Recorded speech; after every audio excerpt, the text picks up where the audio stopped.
இணைந்திடுவோம் இறை மக்களே இயேசுவின் சந்நிதியில், சுமைகளை தாங்கி சுகமே கொடுக்கும் இயேசுவின் பலியினிலே. இணைவோம் இயேசுவின் பலியினிலே. இணைந்திடுவோம் இறை மக்களே இயேசுவின் சந்நிதியில், சுமைகளை தாங்கி சுகமே கொடுக்கும் இயேசுவின் பலியினிலே. இணைவோம் இயேசுவின் பலியினிலே.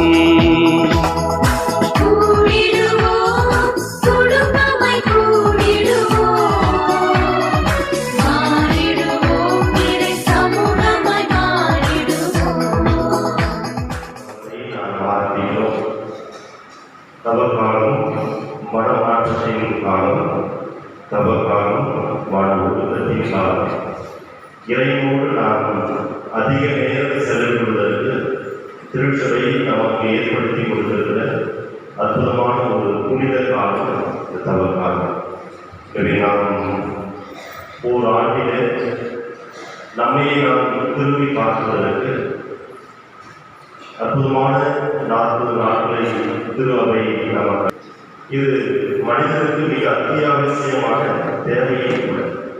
எல்லா மதங்களிலும் பாருங்கள், இப்படிப்பட்ட ஒரு நோன்பு காலம் எல்லா மதத்திலுமே இருக்கிறது. காரணம், இந்த ஓராண்டு வாழ்க்கையை மீண்டுமாக திரும்பி பார்ப்பதற்கு, ரிட்டர்னிங் பேக், மீண்டுமாக இறைவனோடு வந்து ஒன்றிப்பதற்கான ஒரு புனித காலமாக இருந்தது. இஸ்லாமியர்கள் கூட இப்பொழுது நோன்புக்காக தொடங்கியிருக்கிறார்கள்.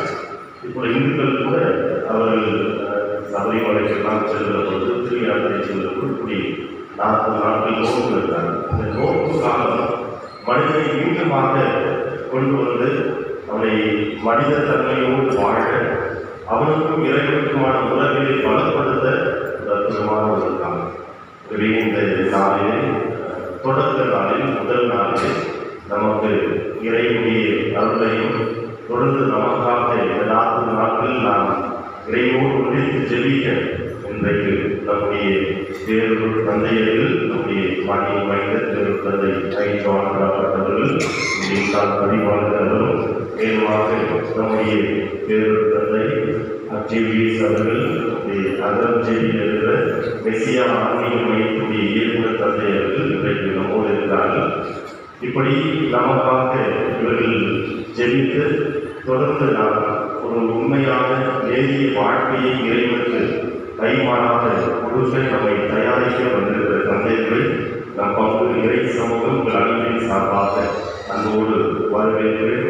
இறைவன் தாமே இவர்களுடைய இறை பணியை விரைவாய் ஆசீர்வதித்து இவர்களுக்கு வேண்டிய பூரண உடல்நல சுகத்தை கொடுத்து தொடர்ந்து ஆசீர்வதிக்கிறவர்களுக்காக இந்த வழியில் நாம் செய்வோம். மேலும்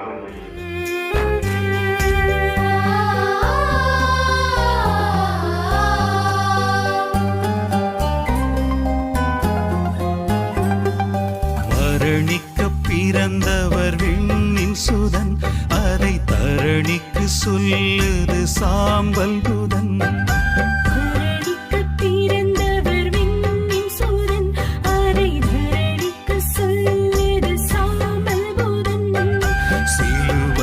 சாம்பல் நெற்றியிலே மர சிலுவை மரணம் வெற்றியிலே.